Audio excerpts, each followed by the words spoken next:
It is showtime right here. Casa Colon, buddy. Okay. Good morning, New Mexico, and folks from around the world tuning in to Cafecito con Colon on this Sábado Gigante. Gonna have a great time together for the next hour. We will be visiting with Tommy G. McKinney Jr. coming in hot from Washington, D.C., which is scheduled to be the 51st state in the union. If Tommy has anything to do about it, he says, no more taxation without reputation. Representation. Right, Tommy? Correct. He's like, I don't pay attention. That's politics.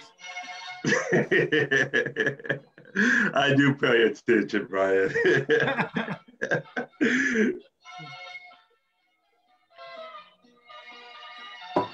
Oh, man, I'm glad you're here. Me too. Make sure we're connected up all good here. Adrian Chavez, welcome. Good morning, Elizabeth.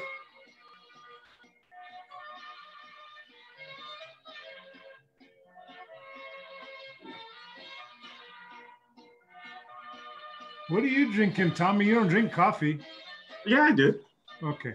I'm just having water this morning. It's already 11 here, so. That's right.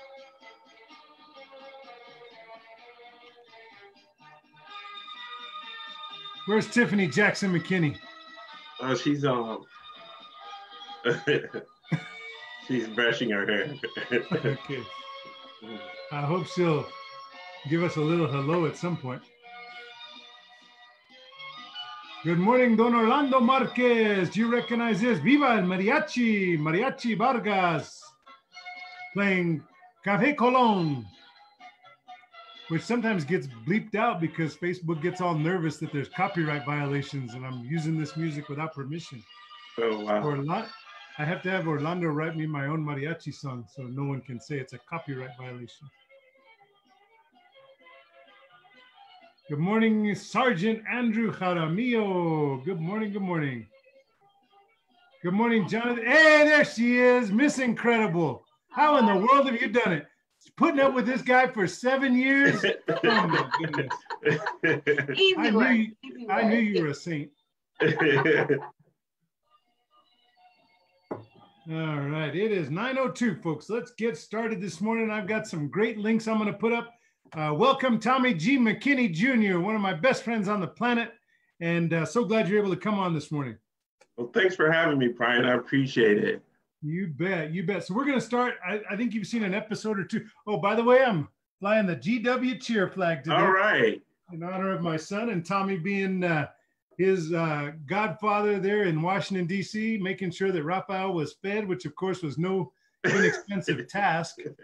He and Brion made sure that Rafael never missed a meal, and I'm grateful for that. But well, it was our pleasure, and we had a lot of fun with him. Well, good, because don't expect me to pay you back. I can't afford it. It's okay. It's on the house. On the house. All right. Good deal here. So a couple of things here. I want to start out with some birthday shout outs. I won't say which person, but somebody said, hey, but you should tell me happy birthday on your cafecito. Make me famous. So, yesterday was Joe LaRossi's birthday. We're glad. And Raul Burciaga, he had a good birthday yesterday. But today is John J. Martinez's birthday. I want to say, John, thanks for all you do for the community. Shirley Clark, she's known me since I was a little baby boy. We're glad that she's doing well and her hubby's doing well. Pat Wolf, Laura, Cheney Rael, Craig Aarons. We got some good birthdays today. Frank Grego and my buddy, my mentee. I'm so proud of you, Dominic Maestas. We're so proud of you. Keep up the good work. You're flying high, buddy. So there's a couple birthdays for today. I want to say happy birthday to Reed Nerhood. One of my dearest friends also. He had his birthday yesterday. And then when we think about celebrations, we think about people we love. And today, as it turns out, many of you know that one of my mentors during my journey was Dick Munzer, phenomenal human being, great mentor, loved him very much. And obviously also loved his bride. And now she is my surrogate mom. She is just an incredible woman who inspires me every single day. And I want to say happy anniversary, Ophelia and Dick. The love that you had was an example for us all, and thinking about you this morning. So with that, let me just put up a couple quick links. It's 9:04, so I better get going here. Let's see, where am I going to start? Let's see here. So there is a cool website here called myblackreceipt.com, and they have essentially a platform here for Black businesses to register, so people can figure out how to support some good Black businesses. Good morning, Denise. Thank you for being here this morning. Swoops Montaño, what's up there, Mero Mero? Rosella Aaron Chisholm, glad you're here. Little Chiz is in the house. I was just talking this morning about you over breakfast and the great impact we had with Team Chisholm, and serving over 7,000 families with care packages filled with food, but packed with love and hope and restoring people's faith in humanity. That was a great project. So honored. Oh, you know what? CNN covered this, blackreceipt.com as well. So let me give you a little more context there. Tommy, all this is so random. Don't be too bored. I'll be right there. No, I'm glad you're going through it. So let's see here. Good morning, Lynn. I know you can just sing that song during the day, huh? Little Café Colón. When you hum that, it's Café Colón. Oh, you know, that's the other thing I thought, a little chiz. Hey, Rosella Aaron, check out this lady, Michelle Brenner. She did lasagnas. She's made over 1,275 lasagna pans. Wow. And she is now, she got furloughed from her job, so she's now the lasagna lady. She cooks free meals for first responders and her friends in need. Wow. So, pretty cool, because that's how it started out with Rosella. I don't know if you remember, Tommy.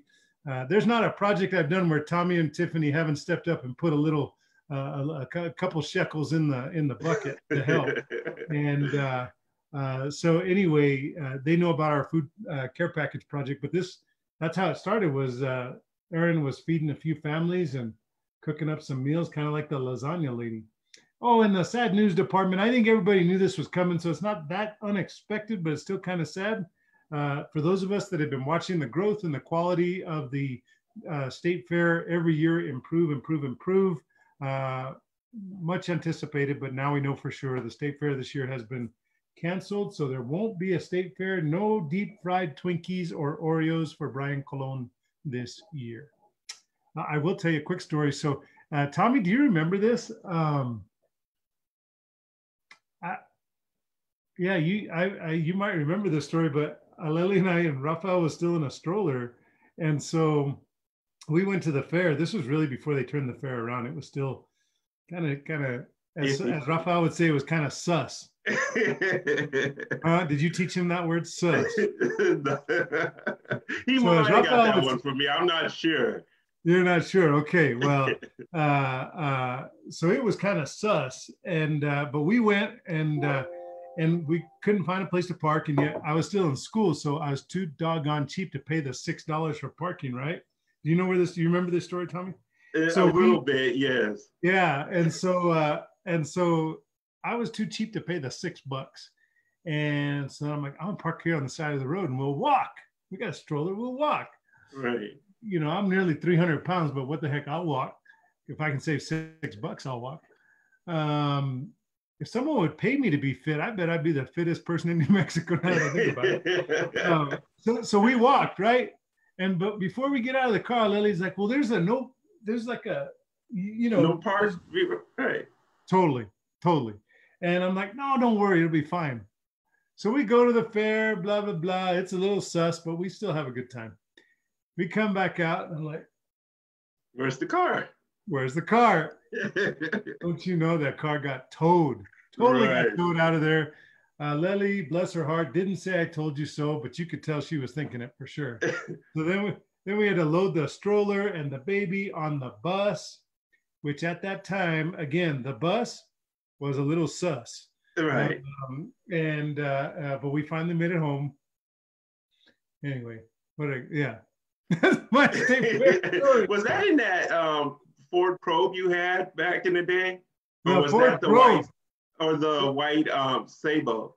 No, it was the Probe, I think, at the time. What are you saying, hon? Oh yeah, of course. And we're in school, like we got no money, and she's reminding me that it was like $200 to get the car out. Wow. $100. So she's like, "You save $6. Now you got to spend 200." 200. So you're down. I was definitely down, that's for sure.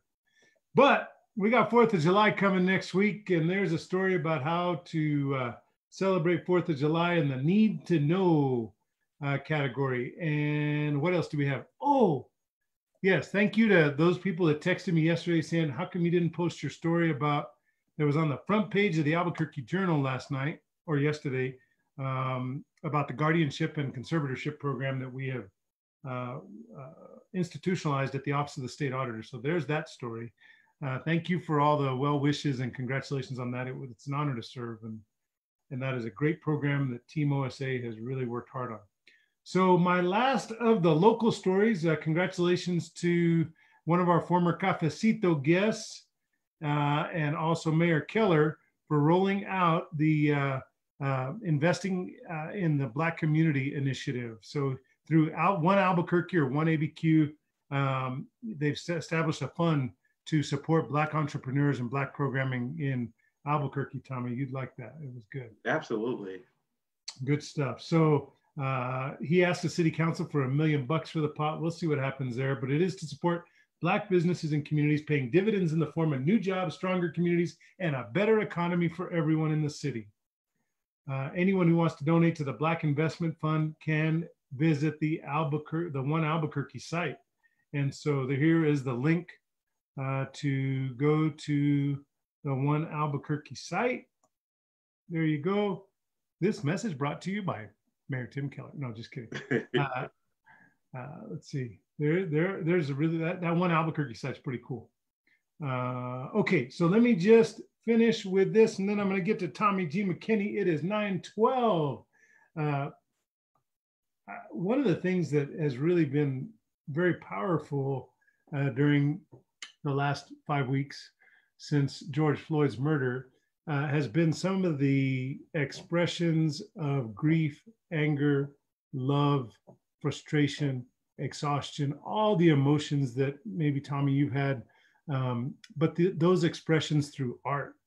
I mean, murals. It's been very impactful out right? here. I mean, just tremendous art, just the murals up everywhere. I thought it was very interesting. Our mayor, she painted Black Lives Matter in big yellow. I mean, you can look at the street from my wife's office, and it's just like amazing to look at it. And she also renamed the street Black Lives Matter. And I mean, that was just so it just filled my heart that, you know, she went through that to make sure, you know, that she displayed a clear message to everybody. And I think it's one of the things that people will never forget. I think that's right. So this link to the USA Today, Tommy, make sure you scroll through it afterwards because we did it in, I went up to Gallup and we did a mural. I know you're not a Facebook guy, Tommy, but ask Tiffany to show you. Ask Tiffany to show you what's called my banner photo. Okay. And it shows the mural that we did up in Gallup, New Mexico, McKinley County. I went up there to support them. But this link to the USA Today story, maybe I'll text it to you after we're done. But this is really amazing. It's kind of like you say, but this mural in Charlotte is absolutely breathtaking. And we did a nice one on the plaza. God bless Charles Ashley III and Mike Silva and Chad Cooper and I'm sure Hakeem. And anyway, just some really phenomenal artistic people. They did a beautiful one on Civic Plaza, on Harry Kinney Plaza. But this one here, I mean, it is unbelievable. I mean, it's literally a mural in the street. It's not just artwork. put done. You'll have to send me the link, most definitely. Heavy duty. So, and just a beautiful thing. And then you'll see a happy birthday to beautiful Brianna. I mean, there's some really, in this story, I think you'll be moved by the artistry and the art forms that have been put up. Anyway, and then my last link is just a shout out to my son, because he's been very sad, Tommy. Why? Because one of the things I like to do is go to Costco. Right. One of the best things about Costco is being able to go to Costco for lunch. And I don't mean to buy a slice of pizza. I mean going right. Get all the free samples. Exactly. The samples. Well, the samples are coming back. Right, exactly. I mean, you can go to lunch and have a full gourmet lunch at Costco's for free. That's right. That's right. And so I'm very pleased that Costco is starting to come back with a few of the samples, and they're going to individual wrap them, and they're not doing them at all the stores yet. I can't wait till my Renaissance Costco brings me back some samples, which is, if you're wondering why I've gotten so thin, that is why Costco doesn't have any samples anymore. Hey, Tommy, I'm at 189, buddy. Oh, wow, man. That's light, Brian. Keep up the good work, man. You've been working hard at it. Thank you. Thank you. Tommy's known me at my highs and lows, and I don't mean emotionally. I mean like almost 300 pounds. He said, Colon, if you don't turn the other way, you're going to be in the grave. Yeah, Brian, I don't think I ever told you that. I loved you at 300 as I love you at 185. I love you too. So yeah, there you go. Free samples. What was interesting here in this story is really weird, but maybe they were just trying to combo the stories here. But the picture, get a load of this, the picture for the free samples are the bottles of Miss Butterworth's, which of course, as you know, that's coming down. There's no right. That's strange. It's very strange. But anyway, the free samples are coming back. So that's talk about the full spectrum. I got everything from artistic murals in honor of Brianna and George Floyd, and then to Costco samples. So there's the news of the day, baby. Let me give you a little bit of a hype here. Let me hype you a bit. Let me hype you. Oh, come on. No, let me do that. And then we'll have a visit like we've never had before, which says a lot since we've been brothers for decades. And let me just say to our viewers who are just tuning in, Tommy McKinney is an Albuquerque native. He's a graduate of the University of New Mexico. He did a phenomenal job there at UNM, making a difference, providing friendship and support to me every step of the way. And he got his bachelor's in economics. And then he went off to Washington, D.C., put on his big boy pants, decided to get a post-bac degree. And he went to, just like Mr. Chad Cooper yesterday, he got his management degree at Marymount University and started his career as a financial management contractor with various agencies in the federal government, specifically with the Department of Defense. And he provides right now, in the role that you have now, I think you oversee and provide management for what, $1 billion? $1 billion portfolio. Is that right? $1 billion with microelectronics, $1 billion portfolio for DoD, R&T, research and technology. Yeah. So we're it's a very interesting time with the government. They have us teleworking, but we're still providing support and looking at new ways to improve technology and stuff for the government.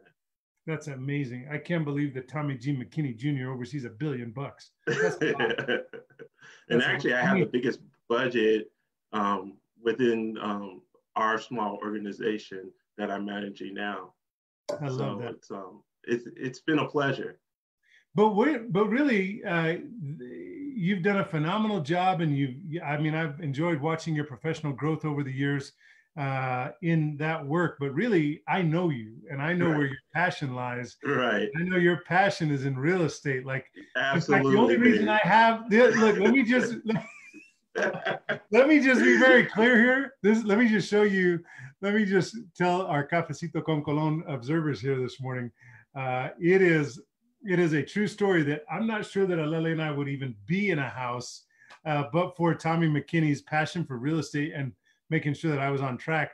I graduated from law school. Alele is still, I don't know how we managed this, but Alele was, I guess she was still taking a couple classes or something. Correct, at UNM. right? So we were still eligible, and I was a practicing lawyer and living Correct. That in Aguilar law firm. Yeah. Yeah, because I was too scared. I mean, literally, it wasn't because I was okay. Maybe a little bit is because I was a little barato or codo or cheap, but the truth of the matter was I was scared, right? Like, I mean, absolutely.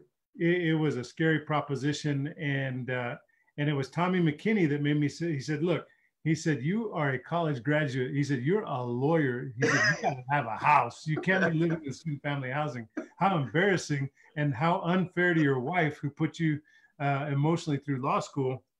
Correct. And so he took me around, and he literally helped me find this house.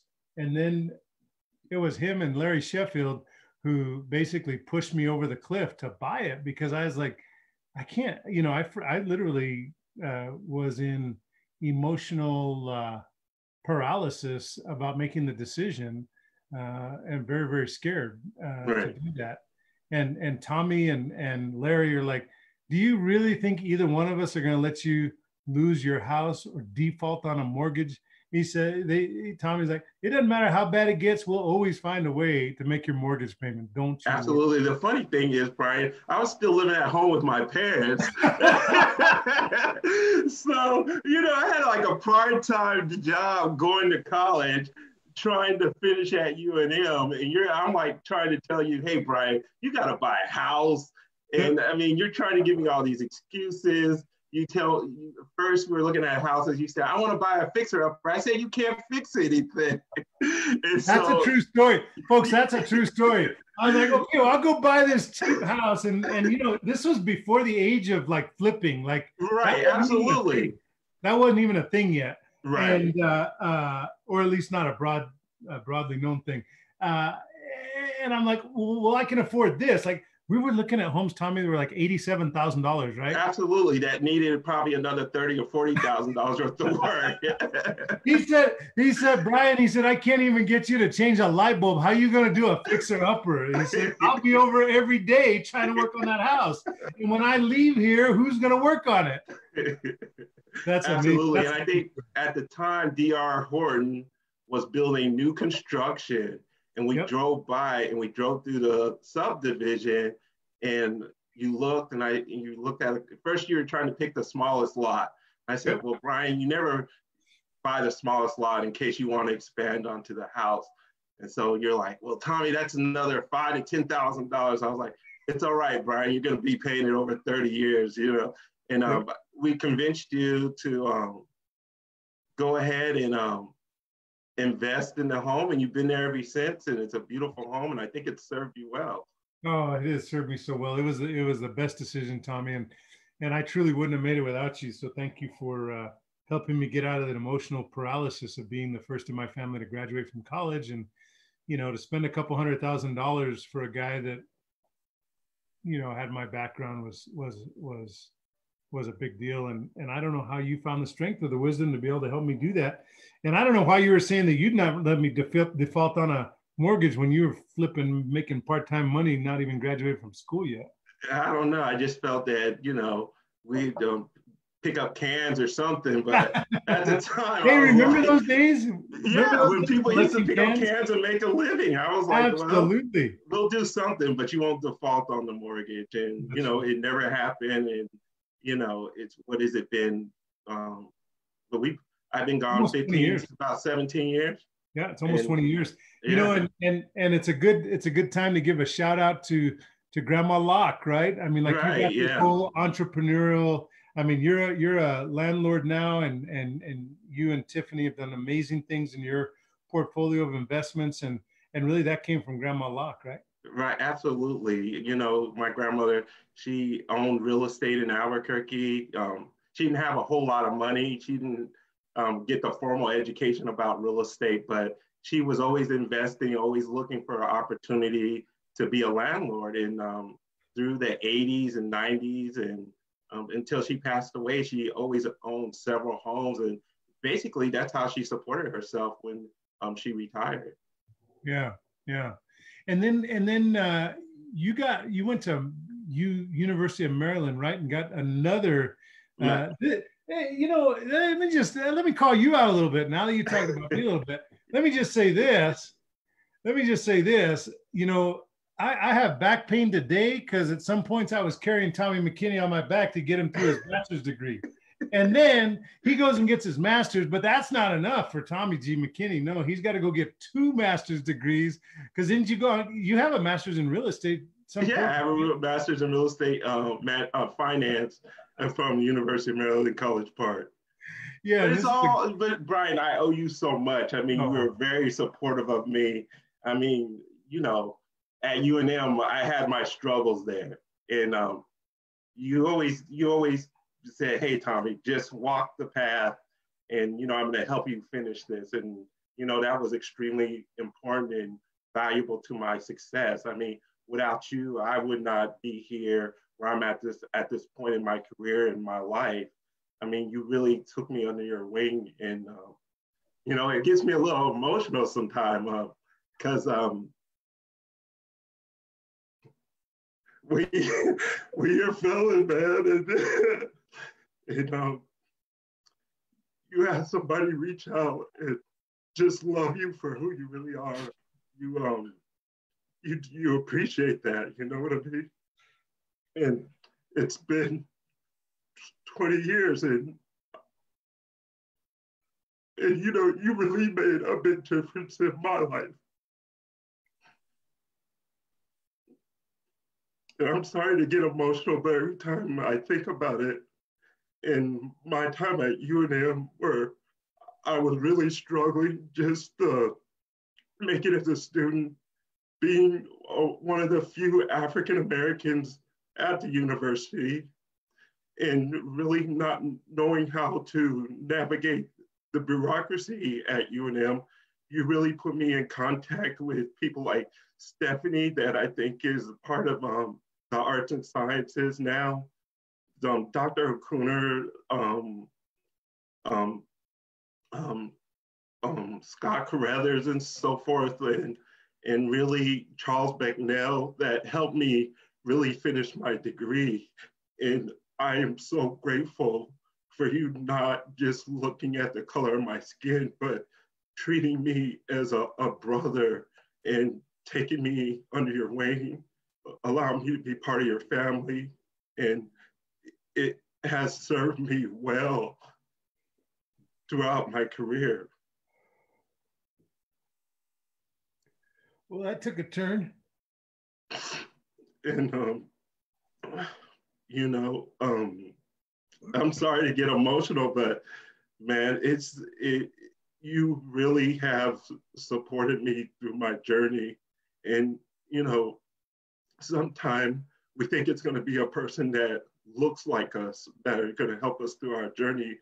But in my case, it's somebody that's totally different than me, that I've been able to build a relationship with, a brotherhood, and just a person that's been a part of my life that has changed my life. And that means so much to me, Brian. Well, I love you very much. I love you. And I've been enriched, it hasn't been a one-way street, Tommy. Right. I'm a better man.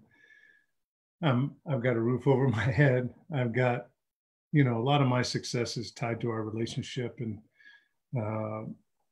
your friendship is, I put one of my best friends on the planet. That I don't say that lightly. And hey, I'm sorry to get emotional, but no. You went from big guy, and I usually don't get emotional about stuff. You went from 0 to 100, Tommy. But you and I have really, over the last 20 years, you've known my struggle and the way I felt about my time at UNM and the adversities I've faced just as being an African-American male and being a person that is, 6'4", 250 some pounds high, stick out in a crowd. And then, even you and I have talked about, when I lived in New Mexico, like being the only African-American at some of the events that I used to always attend with you. Yep. And how I felt about that and how I felt through my journey, going through school, and you know, it's just been a blessing to me that, you know, you have really enriched my life tremendously. And you didn't have to take a chance on me at the time. I mean, I was a student that, you know, most people looked at me and said, he's not going to make it, you know, but you were willing to say, hey, Tommy, I'm going to let you come to my law firm and spend Saturdays and Sundays with you to help you get over the hump. And I mean, today I can say I'm extremely successful because of the energy that you invested in me. And you look at me as the 250-pound, 6'4" African-American male. You looked at me as a person that, you know, if I help invest in this young man, he can be extremely successful. I knew that, and you made me so proud, and you really enriched my life, and it's been so fun to watch you go from practically a teenager to a grown man, and just do amazing things. And then as you got that second master's degree, I should have brought my handkerchief in here, I guess. You know, as you got that master's degree, you also got the best thing in your life, right? Because that's my where wife. Tiffany, right? Right. Yeah. Absolutely. Well, it's been beautiful, and I know that the boys, as I call them, and I've called them all my life, and Tamara, Tommy, as it turns out, has a twin sister, and right. She's wonderful, and I've known her for a long time, and she's got two twins, or no, I guess you don't say two twins. I think you just say she's got twin sister. Yeah. She's got twins, and the boy, as I called them over the years, the boys, Aiden and Caden, right? Correct, and now Camden. And now, oh, that's right. Yeah, we had an addition. Yeah, absolutely, about a year ago. Right. You made me a mess, dude. I'm sorry. I didn't mean to get emotional. No, I appreciate you so much. But yeah, so how are her three kids doing? Oh, they're doing well. They're in school. They're, I think, first grade now, so they're doing well. And so are they six? They're seven. Seven. Okay. So maybe they're going into second grade now. Okay. So next year will be second grade. Okay. Good. Well, let's take a deep breath and let's you know, we could talk for hours, but I you know, this isn't your thing. Like, you coming on and talking, this is not your thing. And so no, it's not doing it. I really appreciate you doing it. You know, for people like Chad Cooper, you know, shake and bake, he like, put him in front of a camera and he'll be ready to go. Right. But that's not really your speed. So I really appreciate you pushing your personal boundaries and your comfort level to actually do this with me. And I kind of told you in advance what I was hoping that we do is be able to kind of reflect on the time, because, you know, as much as we love each other and as close as we are, and we buried parents together, and right. And in fact, your mom's anniversary is coming up, isn't it? No, it was June 24th, actually. It was just now. Yeah, it was just correct. Now. Right. Yeah. Oh man, it was 3 days ago. Yeah, but it was all right. You know, no, that's perfectly fine. And I think that's probably the first time I missed calling you on your mom's anniversary. Probably. But it was okay. Brian, you get so busy. Don't worry about it. My schedule is robust and enriched, but I'm never busy. But that's sad. I'm sorry about that. Golly. You know, but things really are just different. Like right, they are. We're living in different times. I mean, it's very interesting and very complex at the same time. Yeah. So we've been through moments like that together, where we buried each other's parents and just, you know. But it's amazing, because what we've rarely ever talked about, and I think we've had a couple of conversations, but not really in depth, because I think they get painful. But I would just, one of the things I've been doing with this Cafecito is kind of trying to help us figure out how to be better listeners, how to be better allies, and really how to better understand the lived experience of a Black man and a Black woman as it relates to New Mexico. Either they've transitioned in or they've transitioned out, like you did. You went to school here. You're native New Mexican, and you were that Black man in the room. Right. You were not just the Black man in the room, but from a stereotypical perspective, and from some of the stories we've heard, you're 6'3". You're 6'4". a big 6'4". You're a big guy, right? Which comes along with it, maybe even that added burden of not being by default what some people would look at and be comfortable with, right? Absolutely. Like walk in the room, you're not just people, that guy. Yeah, I definitely have a presence when I walk into a room. Yeah. People don't usually see the emotional side of me or get to know me very well. I think that's one thing you and I have always talked about. We've had private conversations at 12 o'clock at night, sitting on your back patio or over dinner or so forth. When I lived in New Mexico, and probably one of the main reasons I left is because there is a very small population of African Americans in New Mexico.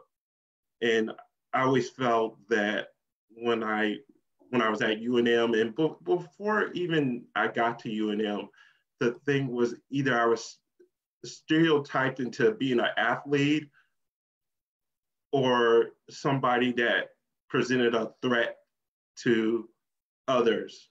And I was neither one of those. So imagine always being the large African American male in the room from when you're in elementary school, middle school, high school, and then you get to college and you're dealing with professors and you need assistants or something. And the first thing the professor asks you is whether you're on the basketball or football team. And they're not asking that same question to your white counterparts. And you get that because UNM is not the most diverse school, even though a lot of communities will say, oh, UNM is a very diverse, has a very diverse population because it has a very large Latino community. But at the same time, it has a very small community of African Americans there that typically play on the football or basketball team. Usually African Americans there that are pursuing their academic career are females, it's not the males. And when you are asking for help, it's just unfortunate that some professors, not all, will look at you and think like at a trot with these all of a sudden that you are on the football or basketball team. They have already stereotyped you as, you're not being able to be successful academically, or you should be getting resources from that program. So that was one of the things that made me move to somewhere where it was like DC, where it is very much a diverse population and very transit as well. And different cultures are very much so embraced here. So it was the transition from Albuquerque to DC was very easy for me. And I think that's why I've made it home. Even though I love coming back home and so forth every once in a while, it just for me, living there as an African-American male, I didn't feel I could fully reach my potential. Well, and isn't that, one of the things I've been talking about is that many of the people I've had on Cafecito con Colon are some of the best ambassadors for New Mexico, the best ambassadors for Albuquerque, whether it's Mike Silva, who literally is in the tourism business, saying how great this place is and has done a phenomenal job lifting up Albuquerque and New Mexico, or Chad, or the number, the Brigadier General. Like, these are all great believers in New Mexico and Albuquerque, and great folks tell our story about how great it is. Right. But we far too often, we don't look at that underbelly, right? And maybe you can share, growing up here, what did that look like for you? Because it didn't take you long. I mean, you left pretty quick after graduating. It didn't take you long to leave, and so obviously, you know, you were not interested in trying to fix the situation here in terms of making that comfort level get to a place where you wanted to be, but you went to where the numbers and ratios were flipped, right? Right, absolutely. So for me, I just felt I would feel more comfortable in a place that had a lot more diversity. I remember, you know, going to high school and even in middle school, kids would call you the N-word for no apparent reason. I remember having a conversation with my father, who, you know, he's retired military. And my dad is a little, you know, he can be very up to the point. That's very pointed. And I said, Dad, you know, the next door neighbor who was a police officer at the time, we were at the police officer, his son was maybe 6 or 7, and I was a little bit older. And he called my sister and I the N-word. And my dad said, you know what, you tell him, I'm not the N-word, but your mama is. And you know, that's really how my parents dealt with it. Not really, not really facing it head on, but you know, having some reply like that. I remember another incident when I was in high school. I was at Cibola High School, and my sister was on track, and she was on the shot put team. And I remember I had got lunch detention for something I did. I don't remember exactly what it was, but I was sitting there, and there was a kid sitting across from me, and I'll never forget, his name is Rodney. And Rodney proceeds to call me the N-word and says I eat like a monkey.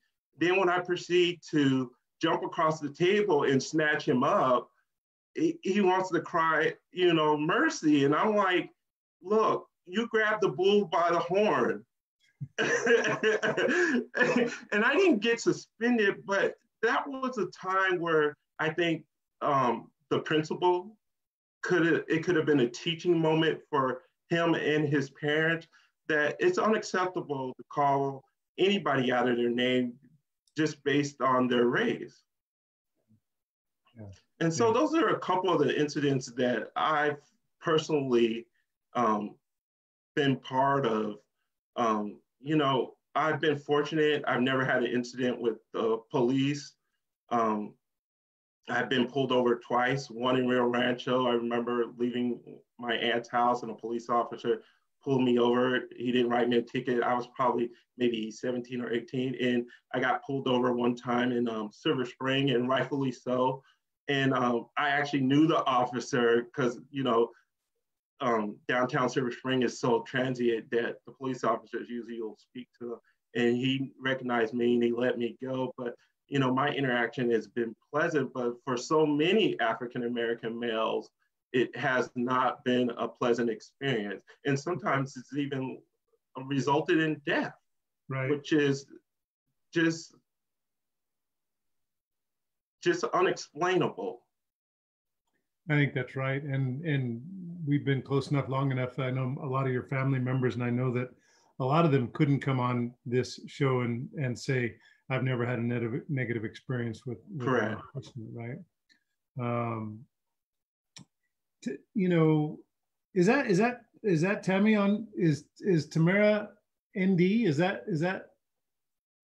She's commenting here. I think that's. I didn't. Yes, yeah, it is. Yes, it is. Your sister's watching. I hope she saw you crying. Tamara's on here. She said that she remembers that story. I guess she was speaking about the neighbor's kids calling you the N-word. But she's on. Hi, Tamara. We were talking about the kids not that long ago. About 5 minutes. I hope you were on. You know, so what was it like going from those circumstances here, where you have your neighbors and your classmates who didn't always embrace who you were and celebrate who you were in that diversity, but instead, you know, you had to provide some consequences for them sharing their opinion in derogatory ways about who you were. To go into a community like Washington, D.C. or Silver Spring, Maryland, which, you know, today's Dick and Ophelia's anniversary, and they were out there in Silver Spring as well, if I remember correctly. But what's that like, that transition? So the transition, like I said before, has been easy for me. I mean, I transitioned. It was just like it was like being welcomed home, basically. And when I started meeting new friends, they were like, "Oh, you're from Albuquerque. How many Black people are there?" And you're like, "Oh, well, you know, there's a handful," or right. You know, it feels really. Tamara said where you were living, you were the only ones in the entire neighborhood. Yeah, it was until another Black couple moved down their street. Yeah, it was for a very long time. Yeah, and we went to a school that it was. I remember in elementary school, it was Mario St. John and I were the only two Black kids in the school, and we were really good buddies up until high school. I mean, we kept in contact, we played with each other. He was like a big brother. He was from New York, and so he was definitely a little bit more rougher than I was. He really didn't take any mess, but yeah, for the longest time, we didn't know what it was like to have an African-American teacher until middle school, where we had Mr. Henry. I know you know Clay Henry. His grandfather was our middle school teacher. And then high school, I had another African-American teacher, Joe Cabarrus, which he was very zen at the time. I didn't realize it. But, you know, people like you and those experiences really helped me move out to DC and really build a life for myself. You know, just the whole culture, the ability for people out here to embrace you when you come in, and you're not the only one sitting in a room that's 6'4", 250 pounds. You know, it's a very comfortable level. You know, it's not like, and you know this for a fact, when we used to go to events, there used to be two African Americans that you could count on that were going to be there: James Lewis and maybe his son, and Chad Cooper. Yep. And to go to events now and see people that look like you, but that look like it's a diverse culture. Not only are there African Americans, there's people from Asian, there's Native Americans, there's Caucasians. It's just it just feels like at home. It just feels opening. It feels open. It just feels like everybody's embracing each other. It's not whether you're about Black or white, but it's more so whether what your skill set is, what are you bringing to the table? Do we have similar things in common that we can help each other? And it's about having conversation. That's fascinating, because really that's our aspirational goal, right? Right, absolutely. And I think you capture a lot of that in DC. I'm not saying that we don't have our problems out here, because we definitely do. However, I think DC is a place that embraces a multitude of cultures in it. It allows people to grow tremendously. And I think I have definitely benefited from living out here. Tell me, you know, Tamara put up a post about, you know, you walked in a room and you owned it. And I think that's for sure. And she said, you know, kind of, your mom taught you that, and I think about your mom a lot. Right. Although unfortunately 72 hours ago I failed to call you, which is no, don't feel bad, right? I mean, we got some flowers out there, right? No, usually we just do flowers on her birthday. On her birthday, right? Yeah, okay. Hey, but I think about your mom so fondly, and I think that was I remember your mom, man, I just remember like it's yesterday, the house was under construction. Like, this is happening here, my dad's doing this over here. And And I was like, man, this looks hard, like really hard. And then that's when I realized that that people actually worked on their houses, that you didn't just walk in the door and walk out and it just maintained. Right. But I also remember something on the stove in this big pot, and inside it were what were called collard greens. And Right. I'd never had it before. They don't make collard greens in Valencia County much. And she just was so great at feeding me and being kind of, and we did Thanksgiving at your house. Right. Golly, such great memories of your mom. Anyway, tell me, tell me about kind of your mom's influence and maybe Roscoe and kind of your family, because I had the pleasure of knowing your family, Right. and Junior, and how did they communicate to you in a way that gave you the capacity to walk in the room and own it and be confident and not shrink back? I mean, Tamara's not 6'4", No, so but part of it is your presence, right? Like, first of all, right. you flip some of that fear on its head, right? And use it to your advantage. Yeah, absolutely, Brian. Right? So it's about, if you're scared that I'm 6'4", 200 and some pounds, well, let me use that as a positive. Let me stand here with my head held high, and I'm not going to bow down. It's, if you feel uncomfortable, that's on you. It is your responsibility to feel comfortable with me. It's not my responsibility for you to feel comfortable with me. So if you feel I'm a threat, that's something you need to look at yourself and look at your heart and examine why you feel that I'm a threat. So that's how I've always just owned it. And, my grandmother always raised my sister and I to always have pride in ourselves, always respect other people. So that's the way we've always conducted ourselves. My whole family, you've had the opportunity to visit with my family, interact with my family, and everybody that walks in the room always has a presence. And, I have two uncles that are just as tall as me and an uncle that's shorter than me. And I think all of us owns the room when we walk in. We walk in with a extreme amount of confidence. My sister, she's great. She's just an excellent mother. And she's, right now teaching her boys the same thing. When you walk in the room,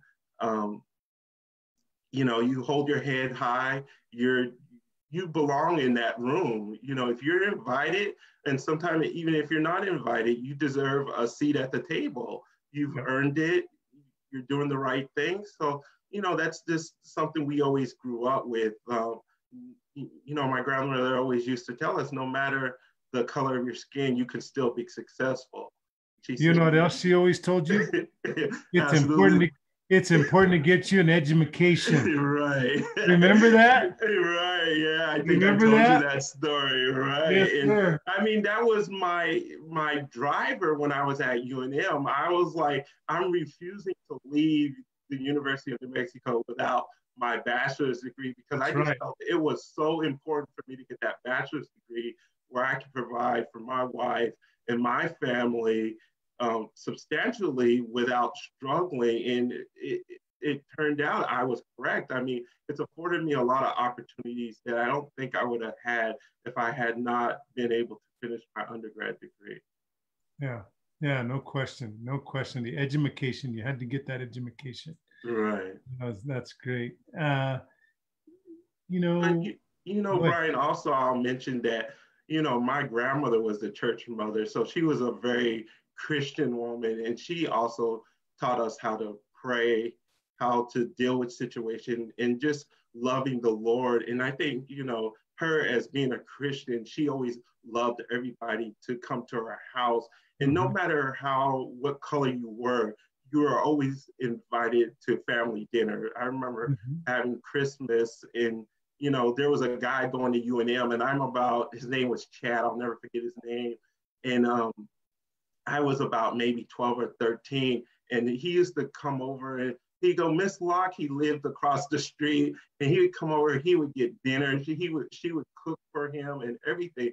She just always had an open heart for people and serving the community. And I think that's what we need to get back to. It's not about the color of a person's skin, but the character of their heart. And I think we just need to open our hearts up and be willing to accept people and have people that necessarily don't have the same philosophy as us, but still be willing to have them in our homes and have a conversation, whether it be difficult or not. Yeah, yeah. You know, I have to say, you talk about the color of our skin and difficult conversations and having love and empathy and open our hearts. You know, I'd be lying and maybe playing it safe if I didn't say that, you know, when I saw George Floyd, you know,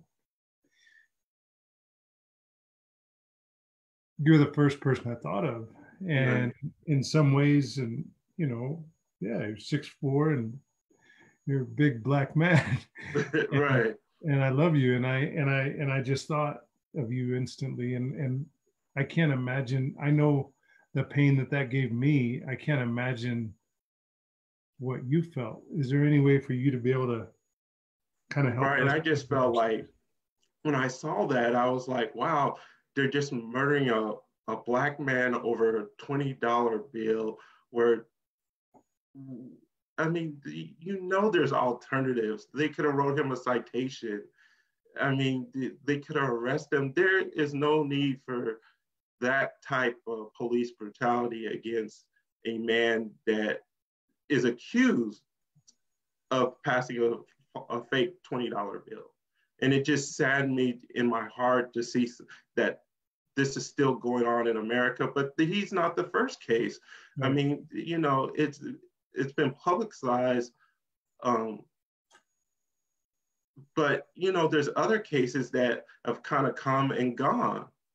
What makes this one different, Tommy? Is it I think it's the length because of the video? Is it that people? It's the length of the video, the abuse, the officer just intentionally killing somebody, not having any concern whatsoever that he was harming another human being, no regard for life. I mean, it's just, it upsets everybody that has a heart. Yeah, yeah. And you know it's not right. You know, you can look at the video and say, this is not right. Right. This is not the way our police officers should be conducting themselves. Yeah, I think part of it, and in some ways, you know, like George Floyd's daughter saying, "My dad changed the world." Right. She, I think we will be able to say that, because I don't think this is a flashpoint. I do think it's a tipping point, and part of it, from my reflection over time, and you know, this is my 5th week of you know, Black Voices on Cafecito, and it seems to me that many people were able to look at circumstances in the past that should have been deeply offensive and alarming and troublesome and causes and reasons for change, just Absolutely. like the Black Lives Matter movement starting 7 years ago, 6+ years ago. I think it is 7 years ago already. With Trimbaugh. Yeah, I mean, 2013. Yeah, so 7 years. So I was right the first time. Yeah, so 7 years, and but with this, there is just no rationalization. Like, you can't go, well, it was a split-second decision. How many times have you heard that? Even now, with somebody who's running away and maybe pointing at already discharged taser, right? Already discharged. Right. Well, it's a split-second decision. Your mind, it's muscle memory. Like, there's just no, in this case with George Floyd, there's just no. You can't do the analysis. You can't rationale the decision whatsoever. It's just somebody not having a conscience for human life, and it's sad in America. And I think, you know, it's just a movement that's going to continue to grow, and it's going to start holding some of our politicians accountable. And I think you and I had this conversation the other day. I said the number one thing, Brian, is that we're going to have to start holding some of our local, state, and federal politicians accountable. And you said absolutely, Tommy. We can't continue to vote people in office that don't stand up for humanity. That's right. I think that's right. And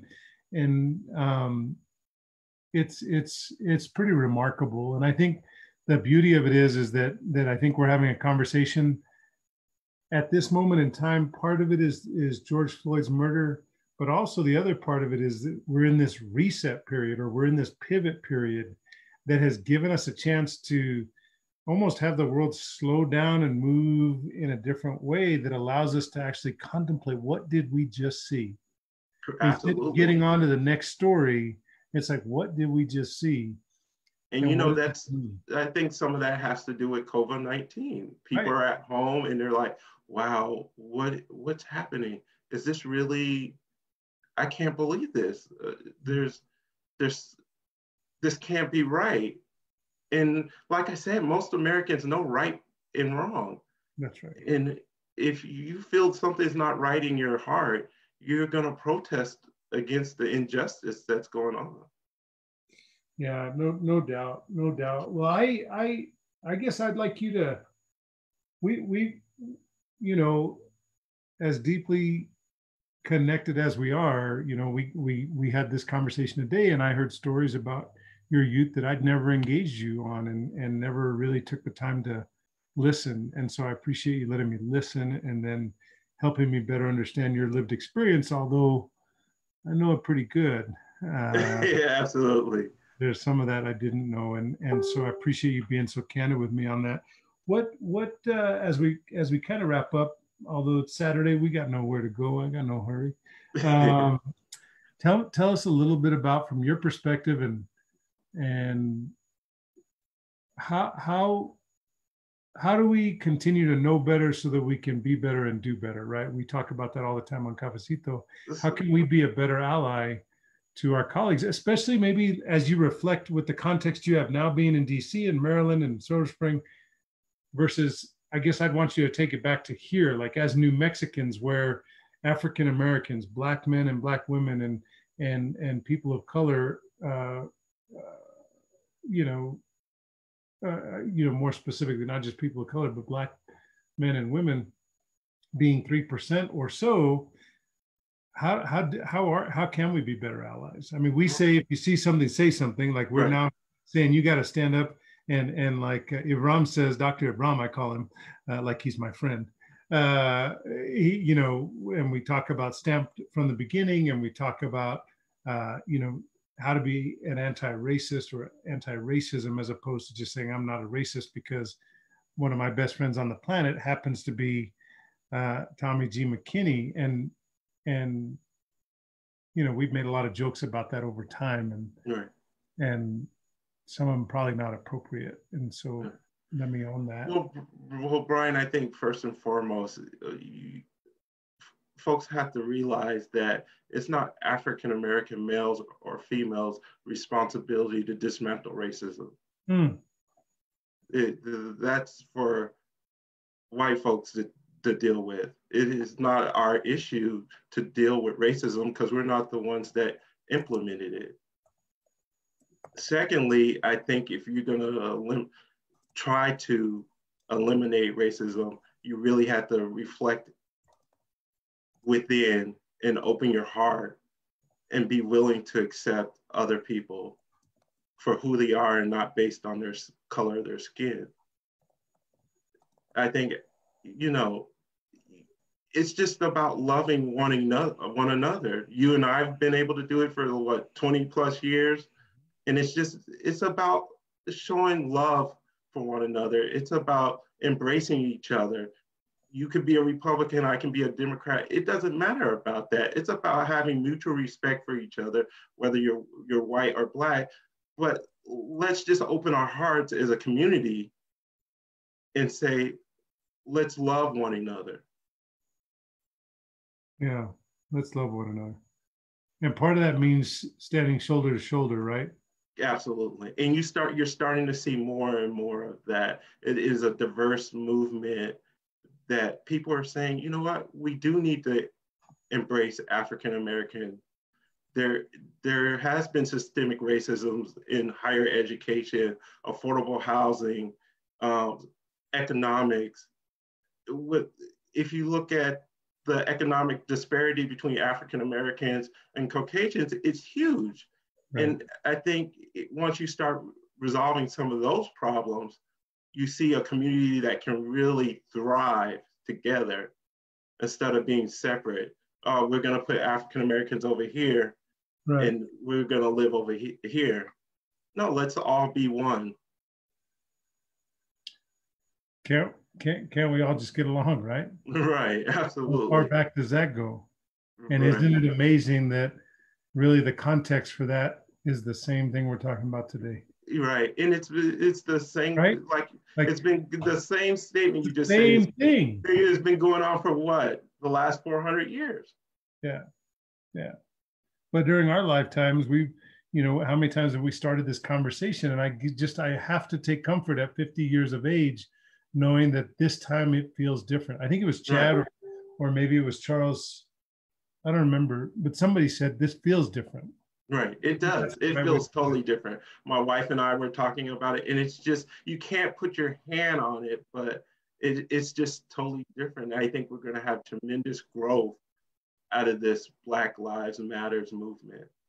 Right. And just, it's even made me more socially aware of some of the stuff that's going on and getting involved and so forth, in terms of, of making sure that I'm starting to, my wife and I were like, we need to mentor more people as we're African-American professionals. And, and I'm a product of a great mentor. And I think that's one of the catalysts for making people successful. Well, it's been my enriching experience to be able to pour into you, and at the time, and I've said this before, the most beautiful relationships between mentors and mentees are when that line becomes quite blurred and the mentee becomes the mentor, or it becomes this brotherhood like we've had. And I am so grateful that for so many years and with so many of my mentees and people that I've poured into, that's exactly what happens. You and others have just made me a better human being, and I'm grateful for it. And I'm glad to hear you and Tiffany are gonna do that. Because let's just be clear, we didn't really talk about Tiffany much, but Tiffany, she's also in my sector. She's in accountancy, and she's very fancy with her designations and her alphabet soup after her name. She gets a lot of accolades for putting up with you for the lucky 7 years. I know. Highly educated. I'm probably not the easiest person to live with. That's right. But I'm so super glad to hear that you and Tiff are going to step up in that mentorship role and identify those paths to impact the lives of others, because our kids have to be able to look up to people like you and be able to see a reflection of themselves. Right, absolutely, Brian. And it starts at a young age. You don't learn to be a racist at 25. You learn that when you're 3 and 4 and 5 and 6, and it starts at home. And that's where people really have to start having the conversation when kids are very young, at a young age. It needs to be in public schools. I mean, yep. African-American history was not a big part of the curriculum when I was in middle school or high school. I'm sure not. And if it was, it showed the slave boats coming over. Correct. And then it was the next chapter. Correct. Right. Right. So yeah, no, it's that's going to be powerful. That's terrific. I'm glad to hear that. Let me kind of try and wrap this up with just giving you an opportunity. Is there anything that we didn't talk about what this was going to look like today, and so I'm not sure what you expected, although I did encourage you to talk to your wife and ask her how to use Facebook so you could actually watch. I did. I know how to use Facebook. I just don't get on Facebook. Okay. Is there anything that I did not know how this was? Like you said, this is not something I usually do. But it was you, Brian, and you like I've stated before, you and I go back 20 some years. So when you said, come on the show, Tommy, I was somewhat reluctant. And then I had a conflict in schedule, and I was like, okay, well, Saturday. And Tiffany, my wife, encouraged me. She said, you should do it. And I was like, okay, between you and Brian, you guys are just pushing it. I didn't know I was going to get emotional today.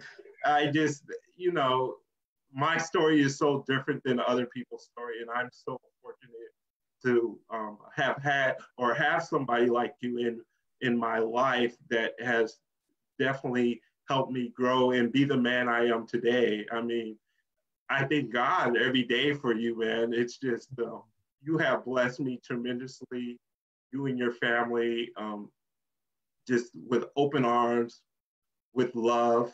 I mean, you've been there when my mom passed away. You supported me 100%. You said, hey, Tommy, whatever you need, you know. It's just been, you know, I always tell you, you're the closest person that I let my emotions go with. Now I guess I've showed it all on Facebook, but usually I'm not an emotional guy. My wife doesn't know me as an emotional guy. I think you know me more as someone can get very emotional, a little upset sometimes about things. I've seen the whole spectrum. That's right, sure. Exactly. I've seen the super pissed off Tommy, and I've seen the 6'4", you know, mocoso with the mocos coming down because we're crying so hard together. I've seen the whole spectrum. Right. So spectrum. It was my pleasure. I love pleasure you for to it. come I'm on. proud of you. I'm so proud of you. Well, thank you. I appreciate it. And you know that comes from a place of love and not condescending and looking down. I am just proud of you. I'm so filled with joy when I think about the love in your home with you and Tiffany, and the educational journey you've had, and the financial success, and you following your dreams and becoming, you know, a leader in real estate, and just following those dreams, and having 2 master's degrees when we all struggled through our undergraduate work, and now you're just doing great. I'm so proud of you. I love you very much. And we'll talk soon. The other thing I want people to know is that of all my friends, there are very few that have the capacity to be as diligent about keeping in touch as Tommy Jr. You know, I could set my clock. That guy, Tommy, it doesn't matter. Every week, that guy's going to touch base with me one time. He's going to leave me a voicemail because I never take you can never interrupt me, because I will never take a phone call if I'm with somebody. If I'm in front of somebody, there's no one on the planet more important. Like I told Lily, if the roof's on fire, don't call me, because I'm probably not going to answer. Call 911, call the fire department. I don't have a hose, so it doesn't matter. Like, just call someone else. Right. And you always leave a message and you say, Brian, I'm just thinking about you. Love you. Call me. I don't need anything. I don't want anything. Just checking in like I always do. And I'm grateful for that. It's allowed us to stay in good touch. And I just encourage others to be as good at that as Tommy is. And especially during this time of COVID-19, reach out to people who are alone, you know, because of isolation, and make sure that they know that even though they're isolating, it doesn't mean they're alone. Right. And in particular, reach out to your Black friends and reach out and listen. Listen, New Mexico. That's the only way we can be better and do better, is if we know better. Tommy, thank you for coming on Cafecito con Thank you for having me, Brian. You bet. Make it a great Saturday. You too, man. Take care. All right. You still have to call me tomorrow. Just, you know, stay on track. Absolutely. I'll talk to you tomorrow. All right. Love you. Love you, man. Bye-bye. Bye.